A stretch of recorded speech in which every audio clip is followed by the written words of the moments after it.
In an attempt to demonstrate Russia's superiority over the West, Putin has sparked a wave of irony and ridicule on social media.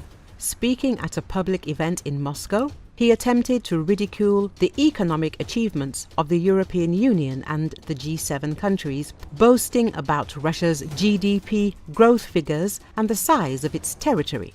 In 2024, the Eurozone's GDP growth was 0.9%.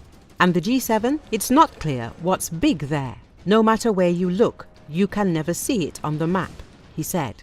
However, his words immediately became the subject of ridicule. Commentators reminded the head of the Kremlin that the G7 includes Canada and the United States, the second and third largest countries in the world by area, surpassing Russia not only economically but also geographically.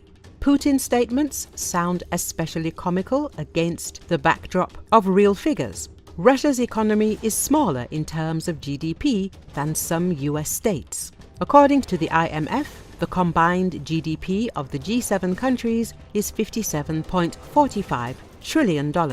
For comparison, the entire BRICS bloc, which Putin likes to refer to, has a GDP of $31.86 trillion, with the lion's share coming from China, $19.5 trillion, and India, $4.3 trillion.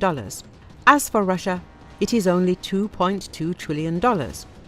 This is comparable to the economy of Italy, or slightly more than Canada, but several times less than the US, whose economy is $30.3 trillion. It turns out that all of Putin's bravado about great growth comes down to attempts to compare his country with economic giants, lagging behind them by tens of times and living off military inflation of budget figures. In reality, Russia remains a small player against the backdrop of truly large economies of the world. Putin's attempts to compare the GDP of Russia and Western countries look even more ridiculous if we consider that the growth of the Russian GDP for the last 2 years has been ensured by artificial budget pumping of the defense complex.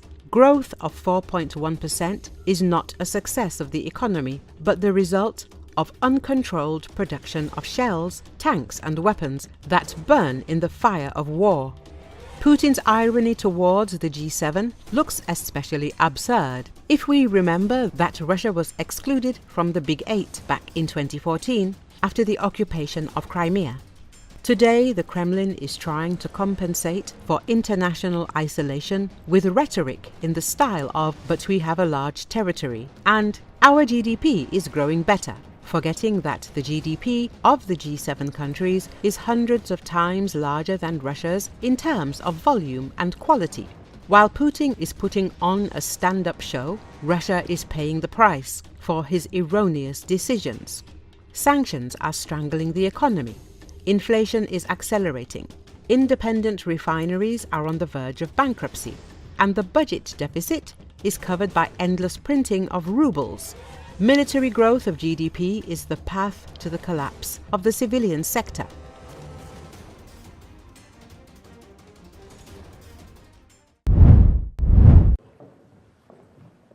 Russia's response to a US-backed ceasefire proposal to pause its war in Ukraine should be either a yes or a no, the Finnish president said Wednesday. The only solution is that Russia ends its war of aggression in Ukraine, Finland's president, Alexander Stubb, told a joint news conference in Helsinki with his Ukrainian counterpart Volodymyr Zelensky. According to Associated Press, his comments came a day after Russian President Vladimir Putin refused to back a full 30-day ceasefire floated during a phone call with US President Donald Trump. Instead, the Russian leader pledged not to attack energy infrastructure in Ukraine. Finland's Stubb appeared frustrated with Russia's response, saying there were only two possible responses to the offer. It's a yes or a no. No buts, no conditions, he said. If Russia refuses to agree, we need to increase our efforts to strengthen Ukraine and ratchet up pressure on Russia, he added. Stubb argued that Russia should not be allowed to attack Ukraine ever again, calling it a red line of European security. Zelensky said that Putin's vow not to attack energy infrastructure was very much at odds with reality, following an overnight barrage of drone strikes across the country. He said he would speak with Trump later in the day and expected to hear more about the phone call with Putin.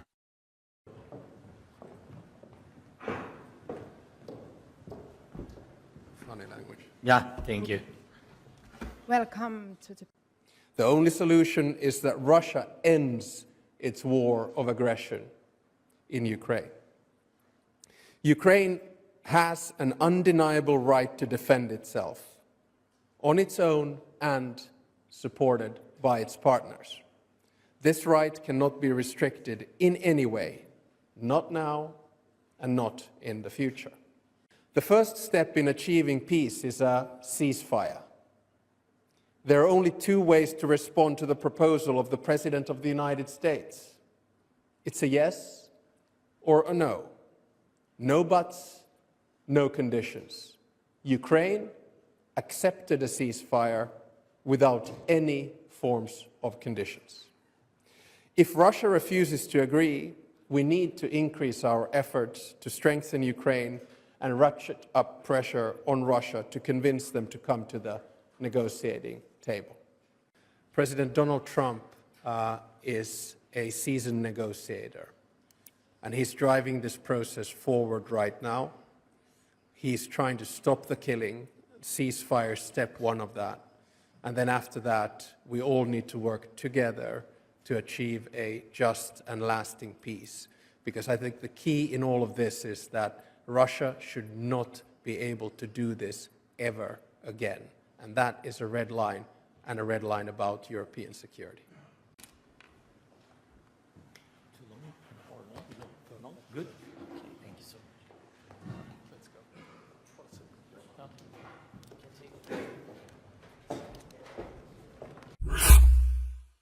Ми будемо Ukraine is prepared to support any proposals that lead to peace with Russia but must be part of the negotiations, Ukrainian President Volodymyr Zelensky told reporters on Tuesday after U.S. President Donald Trump held a phone call with his Russian counterpart Vladimir Putin.